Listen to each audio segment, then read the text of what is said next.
키오스크 사용 매장이 늘어나면서 디지털 기기에 익숙하지 않은 고령층의 소외감이 커지고 있습니다. 문경시가 운영하고 있는 찾아가는 키오스크 교실이 호응을 얻고 있습니다. 복지 사각지대에 놓인 이웃을 살피는 주거복지사가 주거 관리를 넘어 거주자의 일상 돌봄과 삶의 치유까지 활동 영역을 넓히고 있습니다. 형산강 하천 환경 정비 사업이 기재부의 예비 타당성 조사를 통과하며 급물살을 타게 됐습니다. 국비 8,028억 원이 투입돼 홍수 예방 사업이 추진됩니다. 경주시가 희망 2025 나눔 캠페인을 마무리했습니다. 8억 원을 목표로 펼쳐진 이번 캠페인은 10억 4천만 원이 모여 사랑의 온도는 130도를 기록했습니다.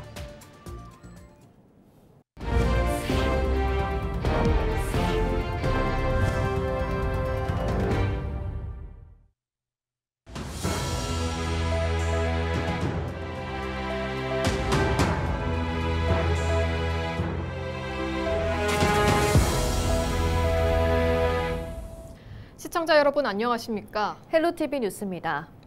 요즘에는 식당이나 카페 등에서 사람 대신 무인정보 단말기인 키오스크가 주문을 받는 경우가 많습니다.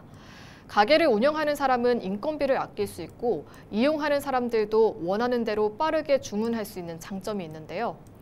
하지만 많은 어르신들에게는 불편함이 큰 것이 사실이죠. 최근에는 고령층을 대상으로 하는 키오스크 사용 교육이 큰 호응을 얻고 있습니다. 서희동 기자입니다. 무인 민원 발급기 앞에 선 한 어르신. 주민등록 등본을 발급받으려 하지만 선뜻 손을 내밀지 못합니다. 혹시나 실수라도 할까 봐 마음이 조급해지고 심지어는 기계가 고장나지는 않을지 걱정하기도 합니다. 뭐를 어디다가 찍어야 될지를 모르겠고 분명히 다른 사람들은 주문을 해서 잘 하고 나가는데 제가 할 줄을 모르니까 어디다가 어떻게 해야 될지 그래서 꼭 이거는 배워가지고 해야 되겠다는 생각을 하게 되네요. 최근 병원이나 상점, 공공기관마다 급속도로 늘어난 키오스크가 어르신들에게는 막연한 두려움의 대상이 되고 있습니다. 특히 사람이 아예 없는 무인 점포들까지 생기면서 어르신들은 일상생활 속 자신감마저 떨어지곤 합니다. 키오스크 도입으로 인한 새로운 사회 문제에 대응하기 위해 문경시는 찾아가는 키오스크 교실을 운영하고 있습니다. 강사와 함께 장소에 따른 다양한 키오스크 작동법을 부담 없이 연습할 수 있어 어르신들에게 큰 성취감을 줍니다. 변화되는 시대에 맞게끔 키오스크 교육은 또 꼭 필요한 거잖아요. 지난번 같은 데는 자신이 없었는데 배우고 가면은 결국 나도 할 수 있겠구나 그런 자신감이 생기고 그래서 오늘 교육은 더 아주 유익했다고 생각합니다.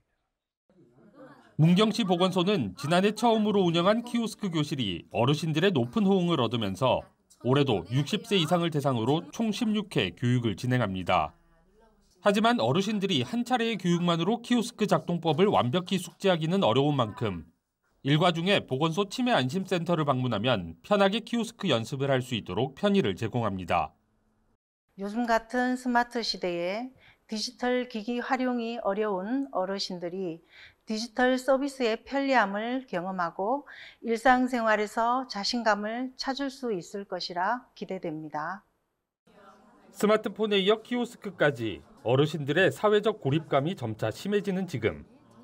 디지털 소외층을 위한 맞춤형 교육이 어르신들에게 나도 할 수 있다는 자신감을 불어넣고 있습니다. 헬로티비 뉴스 서희동입니다. 저장 강박으로 쓰레기를 버리지 못해 쓰레기 더미에 살던 홀로 사는 어르신을 살린 주거복지사가 있습니다. 주거복지사는 주거 관리를 넘어 복지 사각지대에 놓인 이웃을 살피고 있는데요. 훈훈한 소식 신병균 기자가 전해드립니다. 주택관리공단 대구 안심 3단지를 관리하는 이동희 주거복지사. 홀로 사는 어르신 댁을 찾았습니다. 3개월 전 악취가 난다는 인근 주민의 민원을 확인하기 위해 어르신 댁을 방문해 집안 가득한 쓰레기 더미를 발견했습니다. 저장 강박에 시달리던 어르신은 쓰레기를 버리지 못하고 집안에 쌓아두고 있었습니다. 이동희 주거복지사는 안심 1동 행정복지센터와 안심 종합사회복지관 등 인근 기관과 협력해 쓰레기를 치웠습니다. 문을 안 열어주시려고 하시더라고요. 그래서 이제 끊임없는 설득으로 문을 열어보니까 너무 쓰레기가 너무 많이 차 있고 상태가 너무 안 좋으셔가지고 제가 계속 끊으면서 설득을 했습니다. 이거 치우셔가지고 깨끗한 환경에 사셔야 되는 게 낫지 않겠습니까? 하니까 처음엔 거부를 하시더라고요. 그래서 계속 설득을 계속 이어나갔습니다. 끊임없이 설득을 하니까 그제서야 마음의 문을 여시고. 어르신은 새 집이 됐다며 고마운 마음을 표현했습니다. 집안이 깨끗해지니 마음도 긍정적으로 변했습니다. 삶의 희망도 생겼습니다.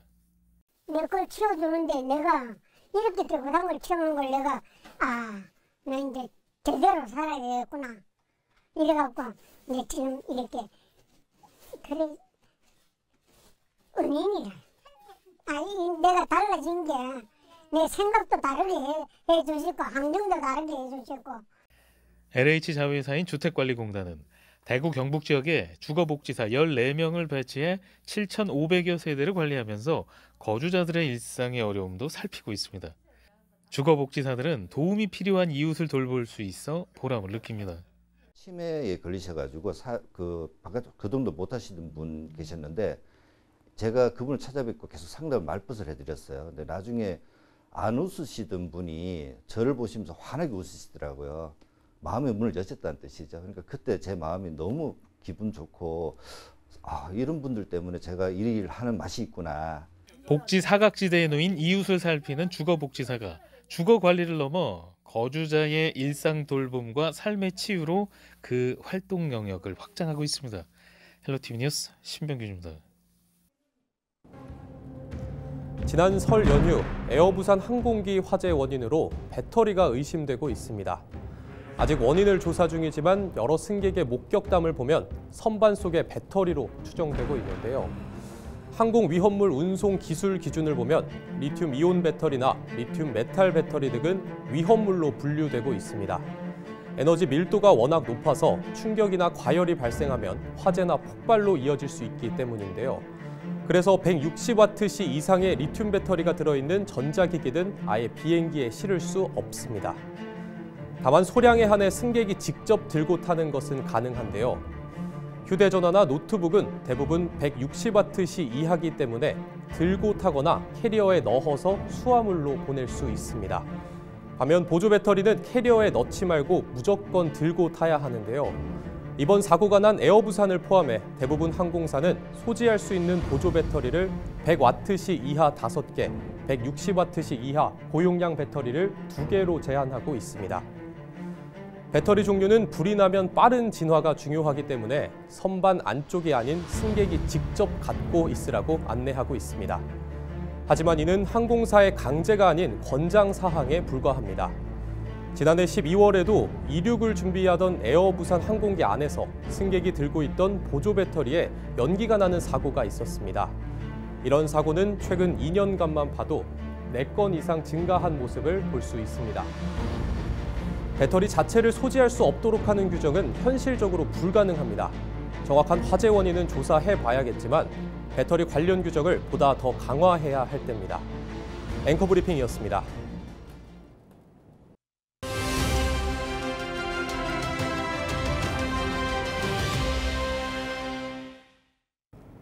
경주와 포항 도심을 흐르는 형산강의 하천 환경 정비 사업이 본격 추진될 전망입니다. 지난 23일 기재부의 예비 타당성 조사를 최종 통과하며 사업 추진이 급물살을 타게 됐는데요. 보도국 연결해 자세한 내용 살펴봅니다. 네, 이하영 기자, 형산강 유역은 여름철 홍수 피해가 잦은 곳인데요. 하천 정비 사업 추진이 타당하다는 결론이 나왔죠?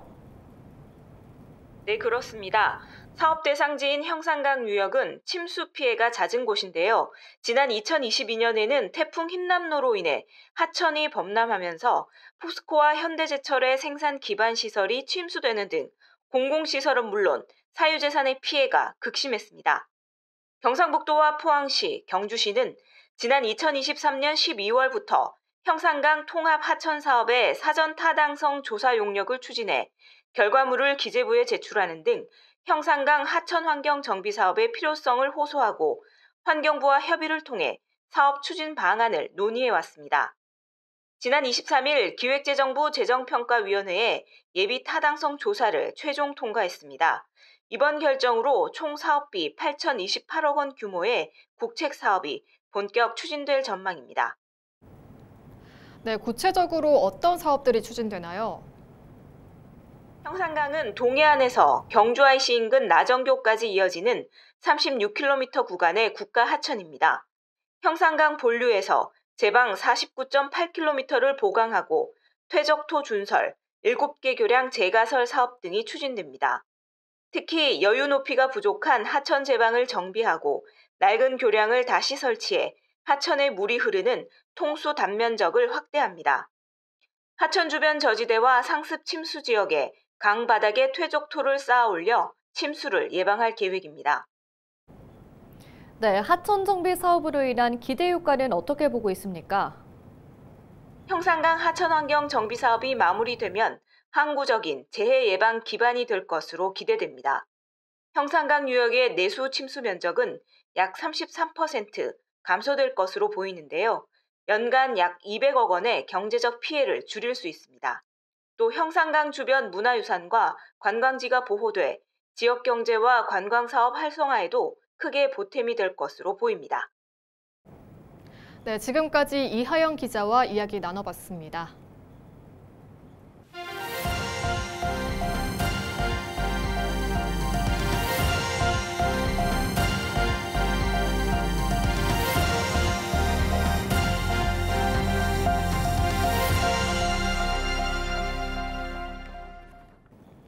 경주 희망 2025 나눔 캠페인이 사랑의 온도 130도를 달성하며 마무리됐습니다. 경주시와 경북사회복지공동모금회는 31일 옛 경주역인 경주문화관 1918 광장에서 사랑의 온도탑 폐막식을 갖고 모범 기부자와 나눔 문화 확산에 기여한 단체, 개인에게 감사패와 표창패를 전달했습니다. 8억 원을 목표로 펼쳐진 이번 캠페인은 10억 4천만 원이 모여 사랑의 온도는 130도를 기록했습니다. 모금된 성금은 공동모금회를 통해 위기가정 긴급 지원, 사회적 약자 돌봄 지원에 활용될 예정입니다. 경주시가 자체 개발한 물 정화 기술을 페루로 수출합니다. 경주시 대표단은 지난해 11월 페루 리마 시장 등과의 면담을 통해 경주시의 물 정화 기술인 GK-SBR 공법을 활용한 환경 문제 해결과 수자원 관리 방안을 제안했습니다. 이에 리마시 안콘 지구의 하수 처리 문제에 대한 대책 마련 요청이 이어졌고 경주시 맑은물 사업본부 실무단이 현장을 방문해 대규모 하수 처리장 건설 타당성 조사를 진행하고 있습니다. GK-SBR 공법은 경주시와 금호건설이 공동 개발한 하수 처리 기술로 환경부로부터 환경 신기술 인증과 검증을 획득했습니다. 경상북도가 소나무 재선충벽의 확산을 막기 위해 수종전환 방제 사업을 추진합니다. 수종전환 방제는 재선충벽이 집단 발생한 산림을 중심으로 감염목과 주변 소나무류를 모두 제거한 후 재선충벽에 감염되지 않는 나무를 심는 사업입니다. 지난해는 포항 안동 지역의 산림 195헥타르를 수종 전환했으며 올해는 경주 등 8개 시군에서 1000헥타르 이상 확대할 계획입니다. 경북에서는 지난 2001년 구미에서 처음 재선충벽이 발생한 이후 현재 울릉구를 제외한 21개 시군으로 번졌고 전국 피해 극심지 5곳 중 3곳이 경북으로 동해안 지역의 피해가 심각한 상황입니다. 2025년 경상북도 농어민 수당 신청이 2월 1일부터 시작됩니다. 신청 방법은 2가지로 모의소 경상북도 모바일 앱을 통한 온라인 신청과 읍면동 행정복지센터를 통한 방문 신청으로 진행됩니다. 신청 대상자는 개별법에서 정하는 농업, 임업, 어업인의 자격을 갖추고 도내에서 1년 이상 거주한 농어민입니다. 농업의 종합소득 금액이 3,700만 원 이상이거나 최근 5년 내 직불금 등 보조금을 부정수급해 적발된 사람 등은 지급 대상에서 제외됩니다. 3월 14일까지 신청한 농어민에게는 시군의 자격심사를 거쳐 4월에서 6월 중 상반기에 지역사랑 상품권 또는 선불카드로 60만 원 전액이 지급될 예정입니다. 이상으로 뉴스를 마칩니다. 저희는 언제나 지역민과 함께합니다. 시청해주신 여러분 고맙습니다.